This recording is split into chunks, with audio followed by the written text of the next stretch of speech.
من النساء إلا ما ملكت أيمانكم كتاب الله عليكم وأحل لكم ما وراء ذلكم أن تبتغوا بأموالكم محسنين غير مسافحين فما استمتعتم به منهن فآتوهن أجورهن فريضة ولا جناح عليكم فيما تراضيتم به من بعد الفريضة إن الله كان عليما حكيما.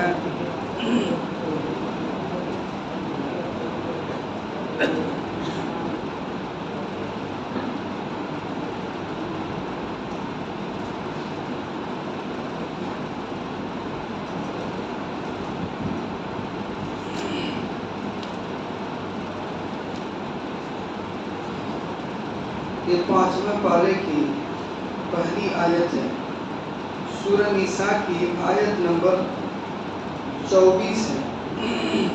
اس سے پہلی آیت میں اللہ رب العزت نے ان عورتوں کو بیان کیا تھا جن سے نکاح کرنا آدمی کے لیے جائز نہیں ہے، حرام ہے، ان کی تفصیلات آئی تھی۔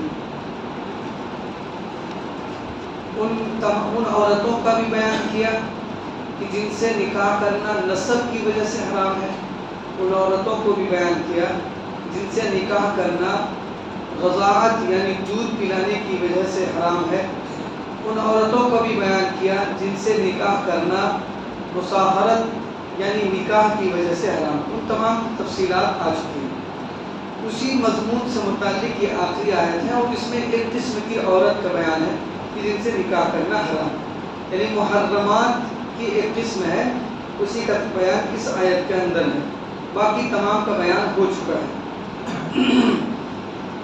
وہ عورتیں ہیں اور وہ عورتیں حرام ہیں جو کہ شوہر والیاں ہیں۔ شوہر والی عورت حرام ہے، یعنی جب تک کوئی خاتون کسی مرد کے نکاح میں ہے کسی دوسرے شخص سے اس کا نکاح نہیں ہو سکتا۔ جب تک کوئی خاتون کسی شخص کے نکاح میں ہے کسی دوسرے شخص سے اس کا نکاح کرنا حرام ہے۔ اور یہ حکم جیسے دیگر احکام ہے اسلام کے، دیگر احکام بہت ہی مناسب ہیں اور انسان کی فطرت کے بالکل مناسب ہے اور اس سے ہم آہنگ ہے، میل کھاتا ہے، اسی طریقے کا یہ حکم ہے۔ انسانی فطرت کا بھی تقاضا یہی ہے کہ ایک خاتون جب کسی کے نکاح میں ہو تو اس کا نکاح کسی دوسرے سے ناجائز ہو، یہ انسانی فطرت کا تقاضا بھی یہی ہے۔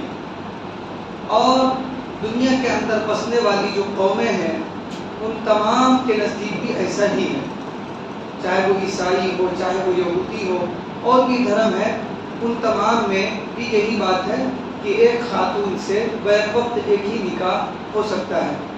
ایک خاتون کے نکاح، کوئی خاتون اگر کسی کے نکاح میں تو اس وقت تک اس سے دوسرا کوئی نکاح نہیں کر سکتا جب تک کہ اس کے نکاح میں ہے۔ صرف ہندو دھرم ہے جس میں ایک ہے رسم نیوگ کی، جس کا خلاصہ یہ ہے کہ ایک خاتون اگر کسی کے نکاح میں ہے اور اس کا شوہر مثال کے طور پر بچہ پیدا نہیں کر سکتا یا اس کا شوہر بیمار ہے، تو ایسی صورت میں وہ خاتون بچہ پیدا کرنے کے لیے کسی دوسرے سے غیر مرد سے سمبندھ کر سکتی ہے، تعلق قائم کر سکتی ہے۔ تو صرف ہندو دھرم میں ایسا ہے، باقی کسی اور دھرم میں یہ نہیں۔ کتنا چھپا ہے لیکن یہ کیا بلندہ بنا رکھا ہے دھرم کا، وہ آپ بھی سمجھ سکتے ہیں۔ اسی طریقے سے اس میں یہ بھی ہے کہ اگر کسی خاتون کے شوہر کا انتقال ہوا تو لڑکا حاصل کرنے کے لیے، بچہ حاصل کرنے کے لیے کسی دوسرے سے تعلق قائم کر سکتا ہے۔ ان کے یہاں یہ تو جائز نہیں ہے، دھارمک طور پر انہوں نے قانون بنایا ہے، اسپیشل میرج ایکٹ ہے 1955 والا، وہ الگ ہے۔ دھارمک طور پر ان کے یہاں یہ ہے کہ ایک خاتون کے شوہر کا انتقال ہوا تو اس کے لیے تو دھارمک طور پر ایک ستی پر ان کی چتا پر جل کر مر جائے، اس لیے دوسری شادی کا کوئی سوال ہی پیدا نہیں ہوتا۔ لیکن ساتھ ہی ساتھ یہ بھی ہے کہ اگر وہ بعد میں مرنے کے بعد، شوہر کے مرنے کے بعد اگر کسی دوسرے سے اولاد حاصل کرنے کے لیے سمبند بناتی ہے تو وہ جائز ہو گیا. دھارمک طور پر یہ جائز ہے. تو صرف یہی ایک دھرم ہے جس کے اندر یہ چیز جائز ہے، باقی نہیں. لیکن اس میں بھی انہوں نے شرط لگا رکھی ہے کہ بشرطے کہ وہ خاتون ہے اور وہ مرد وہ سب کے سب برہمن شودر ہے یا ہے کہ پچھلی ذاتی کے لوگ ہیں، ان کے نزدیک ان کے لیے یہ سب چیزیں، یہ سب آفر نہیں ہے. بہرحال اس کے اندر بہت ساری چیزیں ہیں، ان میں ایک چیز یہ بھی ہے. تو خلاصہ یہ ہے کہ اسلام میں اور دنیا کی قوموں کے یہاں یہ ہے کہ ایک خاتون جب تک کسی کے نکاح میں ہے اس سے کسی دوسرے مرد کا نکاح نہیں ہو سکتا.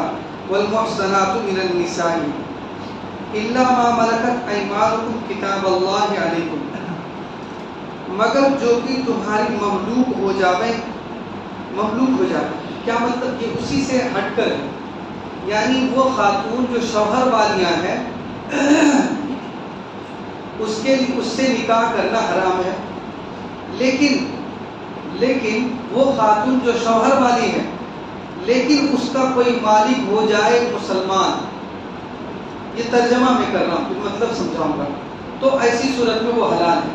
اس کو اس طرح سمجھیے، ہمارے زمانے میں اس کا تصور نہیں ہوتا ہے لیکن مسئلہ ہے تو بتانا پڑے گا کہ پہلے زمانے میں جنگیں ہوتی تھی، شرعی لحاظ سے جو جنگ ہوتی تھی جس میں ایک امام المسلمین ہوتا تھا اور اس کی ساری فوجیں ہوتی تھی، مومنین ہوتے تھے. تو شرعی طور پر جو جہاد ہوتا تھا، لڑائی میں انسان کا مال بھی حاصل ہوتا ہے، مال حاصل کرتا ہے تو اس کو استعمال کرتا ہے، غنیمت ہے. لڑائی میں بہت سارا سامان بھی حاصل ہوتا ہے، لڑائی میں انسان کو گرفتار بھی کیا جاتا ہے. تو اسی میں اس زمانے میں جب لڑائیاں ہوتی تھی اس میں خواتین بھی آتی تھی. ان کا کام کیا ہوتا تھا؟ ان کا کام ہوتا تھا مردوں کو ابھارنا، مردوں کو لڑائی پر آمادہ کرنا، برانگیختہ کرنا، چڑھانا بڑھانا کہ جاؤ دشمن پر حملہ کرو. یہ کام ہوتا تھا خواتین کا.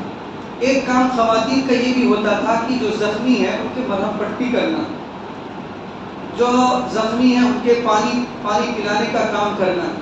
اس طرح کا کام جو ہے لڑائیوں میں خواتین کیا کرتی تھی. تو ظاہر سی بات ہے کہ یہ خواتین براہ راست لڑائی میں شریک ہیں. تو جب دشمن فوج پر غلبہ حاصل ہوتا تھا تو ان کی جان، ان میں سے کچھ لوگ، کچھ مرد بھی گرفتار ہوتے تھے اور عورتیں بھی گرفتار ہوتی تھیں. ظاہر سی بات ہے کہ یہ تو لڑائی میں پکڑے گئے ہیں، ہم کو مار سکتے تھے. تو ان کے لیے حل جو اسلام نے اسلام سے پہلے چلا آ رہا تھا وہ یہ تھا کہ ایسی خواتین کو باندی بنا دیا جاتا تھا اور اس میں جو مرد پکڑے جاتے تھے ان کو غلام بنا دیا جاتا تھا. اسلام سے پہلے کوئی قانون نہیں تھا غلام اور باندی کے لیے، کوئی قانون نہیں تھا. بس یہ سمجھیے کہ اس کے لیے انسانی کوئی حق حاصل نہیں تھا. اسلام آیا تو اسلام نے ان کے حقوق بیان کیے. حقوق اس طرح بیان کیے، اللہ کے رسول نے فرمایا کہ جو تم خود کھاؤ وہ ان کو بھی کھلاؤ اور جو تم خود پہنو وہ ان کو بھی پہناؤ.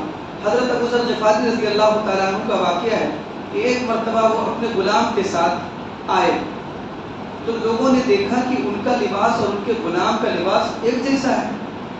تو لوگوں کو تعجب ہوا، بھائی غلام ہے، اس کو ہم نے خرید کر لایا ہے، وہ اس کو ہمارے لیول پر بیٹھنے کی بھی اجازت نہیں، یہ کیسے ہو سکتا ہے؟ تو ان سے پوچھا کہ آپ جو ہے آپ جیسا لباس پہنے وہی آپ کے غلام بھی پہنے ہوئے ہیں. یہ خادم پر تصور نہیں ہے. لوگ تو خادم اور نوکر کو بھی اپنے پاس میں بیٹھانا پسند نہیں کرتے ہیں، وہ کھلانا پسند نہیں کرتے ہیں جو خود کھاتے ہیں، وہ پہننا پسند نہیں کرتے جو خود پہنتے ہیں. وہ تو غلام ہے، اس کو ہم نے خرید کر لایا ہے، ہم اس کے مالک ہیں، اس کے ایک چیز کا ہم اس کو فروخت کر سکتے ہیں. تو اسلام نے کہا رکھا تھا کہ برابر کا معاملہ کرو. تو حضرت ابو ذر غفاری رضی اللہ تعالیٰ نے فرمایا کہ ایسی بات نہیں ہے، آپ تعجب مت کیجیے. اللہ کے رسول نے فرمایا جو تم خود پہنو وہ غلام کو پہناؤ، اس لیے ہم نے جو پہنا ہے لباس وہ ان کو پہنا ہے. اسلام نے ان کو بہت مرتبہ دیا، بہت مقام دیا. اتنا مقام دیا کہ بعد کے دور میں غلام رہتے ہوئے بھی انہوں نے بڑے بڑے علمی فضل و کمال حاصل کیے، بڑے بڑے عالم گزرے، بڑے بڑے فضلاء گزرے، اور یہاں تک کہ مملوکیوں کی تو حکومت ہی گزری ہے. مملوک آزاد کردہ غلام ہندوستان میں بھی نہیں ہے. ہندوستان میں شمس الدین التمش جو ہے وہ کیا تھا؟ وہ بھی مملوکیوں کی حکومت کا ایک حصہ تھا. مصر کے اندر بھی مملوکیوں کی حکومت رہی ہے. تو اسلام نے اتنا ان کو مقام دیا کہ آزاد سے کوئی کمتر نہیں ہے، ورنہ اس سے بہت سارے احکام ہیں جو آج بھی کتابوں کے اندر موجود ہیں. لیکن اسی طریقے سے اسلام نے اس کو یہ نہیں کہا کہ اس کا بڑھاوا دیا جائے. اسلام نے موقع بموقع سے، یہ میں اس لیے تھوڑی تفصیل سے بیان کر رہا ہوں کہ اس پر لوگ جو ہے اعتراض کرتے اس بات کو لے کر کہ اسلام نے غلام اور باندی کو سلسلہ جاری کیا. اسی کا ہم جواب دینا چاہ رہے ہیں کہ پہلے سے چلا آ رہا تھا. اسلام نے اس کے لیے حقوق بیان کیے، اس کو ہر طرح کے حقوق دیے، جینے کا حق دیا، اس کو رہنے کا حق دیا، اور کچھ چیزوں کے علاوہ تمام چیزوں میں آزاد مرد کو، آزاد خاتون کو جو حق ہے وہ سب حقوق حاصل ہے. اور ساتھ ہی ساتھ اسلام نے ایسے اصول دیے کہ کچھ ہی صدیوں کے بعد جو ہے وہ سلسلہ ختم ہو گیا. کفارہ زہار کر لیا کسی نے تو شریعت کا حکم آیا کہ ایک غلام آزاد کر دو. غلطی سے قتل ہو گیا تو شریعت کہتی ہے فتحریر رقبۃ مؤمنہ، ایک غلام آزاد کر دو. قسم کھا کر اس کا قسم کو توڑ دیا تو اس کا کفارہ فکفارۃ اطعام 10 مساکین من اوسط ما تطعمون اهلیکم او کسوۃ او تحریر رقبہ. چند چیزیں ہیں، ان میں ایک چیز جو ہے غلام آزاد کرنا ہے. جان بوجھ کر روزہ کسی نے توڑ دیا تو اس کے لیے بہت سارے ہیں، 3 آپشن ہیں، اس میں ایک آپشن ہے غلام کو آزاد کرنا. تو یہ تمام چیزیں بتا رہی تھی کہ غلام کو آزاد کرنا جو ہے یہ ایک ثواب کا کام ہے، اور اسلام غلامی کو پسند نہیں کرتا ہے. یہی وجہ ہے کہ کچھ ہی صدیوں کے بعد یہ چیزیں ختم ہو گئی. بہرحال اسی کا ایک حکم یہ ہے. اب یہاں پر سمجھیے اللہ تعالیٰ کیا فرماتے ہیں، الا ما ملکت ایمانکم سے یہ کہنا چاہ رہے ہیں کہ مسلم فوج اور مومنین کی فوج سے لڑائی ہوئی کافروں کی، اور وہاں پر دارالحرب سے لڑائی میں مرد کے ساتھ ساتھ خواتین کو بھی پکڑ لیا. جس ساری تفصیلات ہم نے بیان کی، خواتین بھی آتی تھی لڑائی میں، خواتین بھی گرفتار ہو کر آئی. امام المسلمین نے دیگر چیزوں سامان کی طرف اس خاتون اور مرد کو بھی تقسیم کر دیتا تھا. اچھا ہاں، یہ غلام اور باندی اس وقت قرار پاتا تھا جبکہ فوج مرد کو اور خواتین کو گرفتار کر کر لڑائی سے لاتے تھے، اور امام المسلمین اس کو فوجیوں کے درمیان تقسیم کر دیتے تھے، اور یہ کہہ دیتے تھے کہ یہ غلام ہے، یہ باندی ہے. تو پھر یہ غلام اور باندی ہوا کرتی تھی. اب یہاں پر کوئی خاتون کو پکڑ کے لایا، پتہ چلا کہ اس کی شادی ہو چکی تھی اور اس کے شوہر اپنے ملک میں موجود ہیں. اب ان کے ساتھ کیا معاملہ کیا ہے؟ یہ تو ان کا نکاح نہیں ہو سکتا. کیا نہیں ہو سکتا؟ کیونکہ اس سے پہلے کیا آیا کہ جو خاتون شوہر والیاں ہیں اس سے نکاح کرنا حرام ہے. تو اللہ رب العزت نے اس سے ان خاتون کو الگ کر دیا جن کو کی گرفتار کر کے لڑائی میں لایا گیا ہے، اور جن کو باندی بنا دیا گیا ان کو الگ کر دیا. ان کا حکم یہ بیان کیا کہ اگرچہ وہ شوہر والیاں ہوں لیکن لڑائی میں گرفتار کر کے لایا گیا ہے ان خاتون کو، تو ایسی صورت میں اس سے استمتاع اور اس سے نکاح جائز ہے. لڑائی میں گرفتار کر کے لانے سے ہی اس کا جو پہلا نکاح ہے وہ ختم ہو گیا. یہ اصل کار ہے الا ما ملکت ایمانکم. دراصل صحابہ کرام کو اس بارے میں بڑی تشویش تھی کہ جن خواتین کو ہم لڑائی میں پکڑ کر لاتے ہیں ان کے ساتھ کیا معاملہ کیا جائے، کیونکہ وہ اگر شادی شدہ ہے تو ہم اس کے ساتھ کچھ نہیں کر سکتے ہیں، یا ہم جو ہے کسی جگہ اس کا نکاح بھی نہیں کر سکتے ہیں.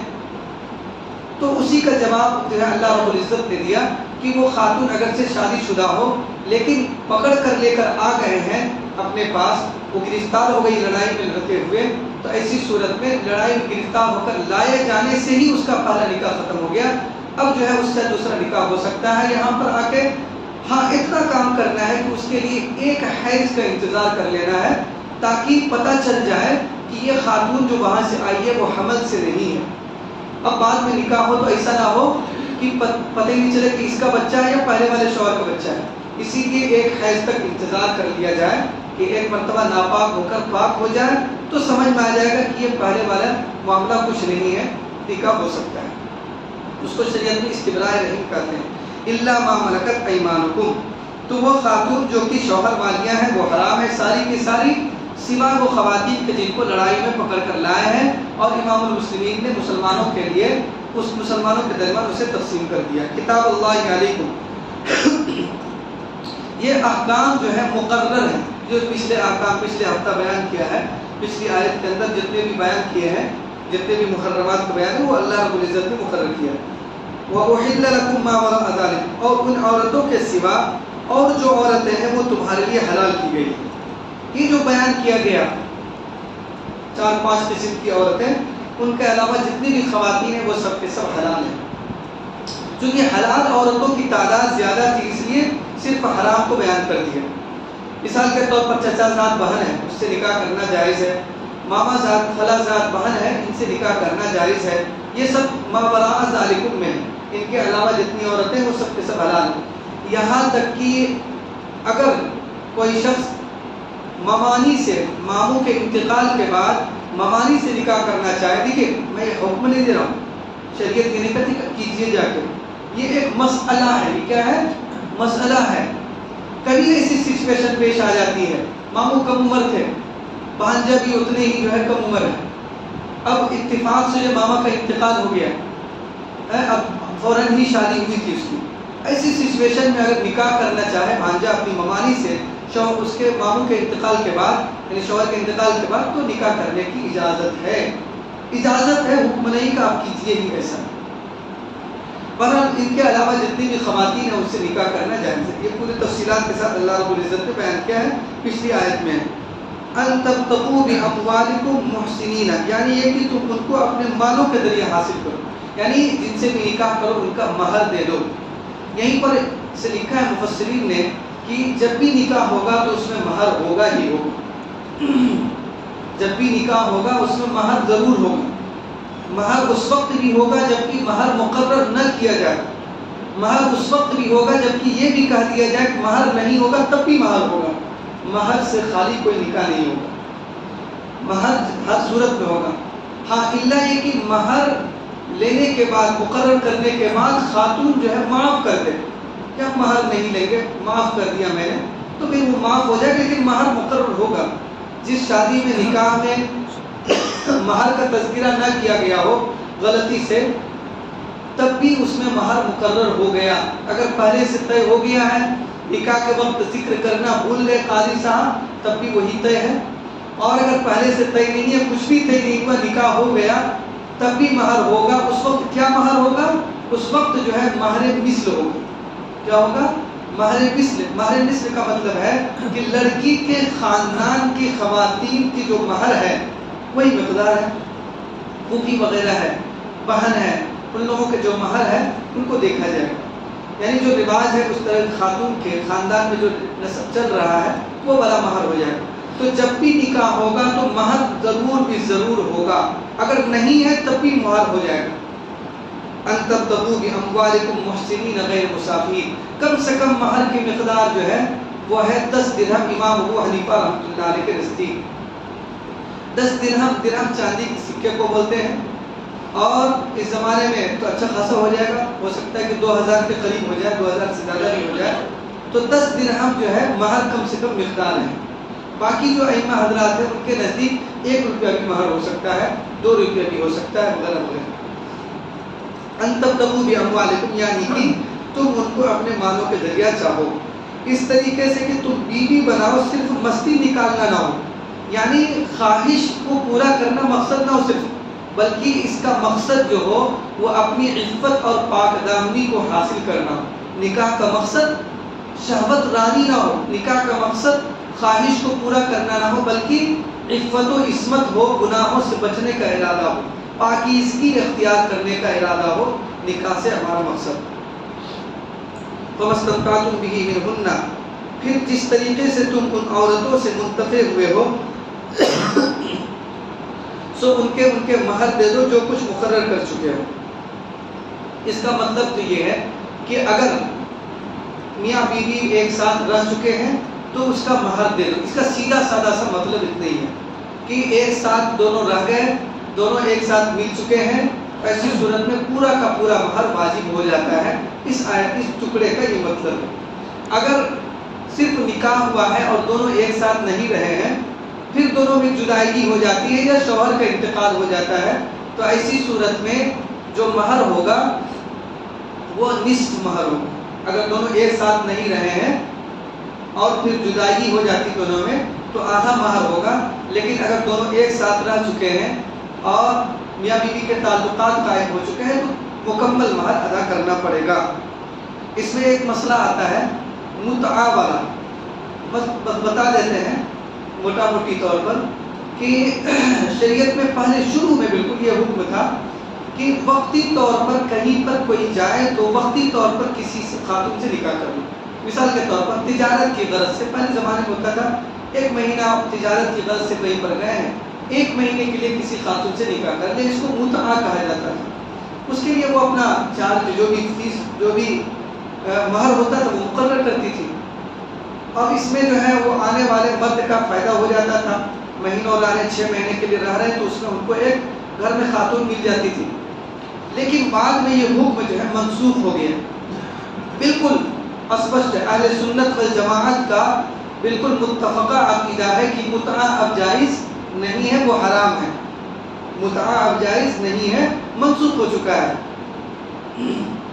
لیکن شیعہ حضرات جو ہے وہ ابھی تک جو ہے اس کو لے کر ڈھوتے ہوئے ہیں اور وہ اس کو جائز قرار دیتے ہیں اور اس کے نام پر جو ہے اس کی بڑی فضیلتیں بھی بیان کرتے ہیں وہ لوگ. ظاہر سی بات ہے کہ شریعت میں اور اسلام میں کوئی اس کے بارے میں کوئی حکم نہیں ہے. خود یہ جو آیت کا ٹکڑا ہے ہم نے جو پڑھا ہے اس سے انہوں نے متعہ پر استدلال کیا ہے.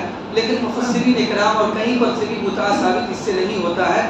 خود حضرت علی کرم اللہ وجہ جن کو یہ خوب زیادہ سے زیادہ مانتے ہیں، یہاں تک کہ بعض لوگ الوہیت کا درجہ دے دیتے ہیں، ان سے بھی ایسی روایتیں بالکل واضح طور پر موجود ہیں کہ انہوں نے صاف طور پر فرمایا کہ متعہ شریعت میں حرام ہے. لیکن مطلب نہیں ماننا ہے، نہیں مانتے ہیں وہ لوگ. اس کو ان کے یہاں ابھی تک جو ہے یہ جائز ہے اور اس کی بڑی فضیلتیں بیان کرتے ہیں. متعہ اسلام میں حرام ہے. وَلَا جُنَاحَ عَلَيْكُمْ فِي مَا تَرَاضَيْتُم مِّن بَعْدِ الْفَرِيضَةِ، اور مقرر ہونے کے بعد بھی جس پر تم باہم رضامند ہو جاؤ اس میں تم پر کوئی گناہ نہیں. اس کا مطلب واضح یہ ہے کہ اگر مہر مقرر ہو گیا تو ایسا نہیں ہے کہ اس میں کوئی ترمیم نہیں ہو سکتی. دونوں کی رضامندی سے، میاں بیوی کی رضامندی سے اس میں کمی بیشی بھی ہو سکتی ہے. شوہر کو لگ رہا ہے، شوہر خوش ہو گیا بہت بیوی سے، تو اب وہ مہر کو بڑھا کر بھی دے سکتا ہے. 1 لاکھ مہر تھا، اس کو لگا کہ جو ہے ہم بڑھا کر جو ہے دیں گے تو وہ 1.5 لاکھ بھی دے سکتا ہے، 2 لاکھ بھی دے سکتا ہے. اسی طریقے سے خاتون کو، بیوی کو لگا نکاح کے بعد کہ چلو کچھ معاف کر دیتے، بہت زیادہ مہر رکھ دیے، بیچارہ جو ہے کماتا تھوڑا کم ہے، تو وہ اگر چاہے تو کچھ حصہ معاف بھی کر سکتی ہے. اسی کو اللہ رب العزت نے فرمایا کہ مقرر ہونے کے بعد بھی، مقرر ہونے کے بعد بھی جس پر تم باہم رضامند ہو جاؤ اس میں تم پر کوئی گناہ نہیں ہے. یعنی مقرر ہونے کے بعد اگر ایک طے کر لیا کہ ہم اتنے ہی دیں گے، لین دین کریں گے، تو اس میں کوئی گناہ نہیں ہے، وہ ہو سکتا ہے، وہ جائز ہے. بلا شبہ ان اللہ کان علیما حکیما، بلا شبہ اللہ رب العزت بڑے جاننے والے ہیں، بڑے حکمت والے ہیں. جاننے والے ہیں، حکمت والے ہیں. حکمت ہے اس کے ہر حکم کے پیچھے. اگر اس کی حکمت ہماری سمجھ میں آ جاتی ہے تو بہت اچھی بات ہے، نہیں سمجھ میں آتی ہے تب بھی وہ حکمت والے ہیں، اس کی حکمت کو خوب جاننے والے ہیں. ہمارا کام ہے اس کی حکمت کے سامنے اور اس کے احکام کے سامنے سر تسلیم خم کر دینا. اگر ہمارے سمجھ میں آ جاتی ہے تو فبیا، نہیں سمجھ میں آتی ہے تب بھی اس کے سامنے اپنی گردن کو جھکا دینا.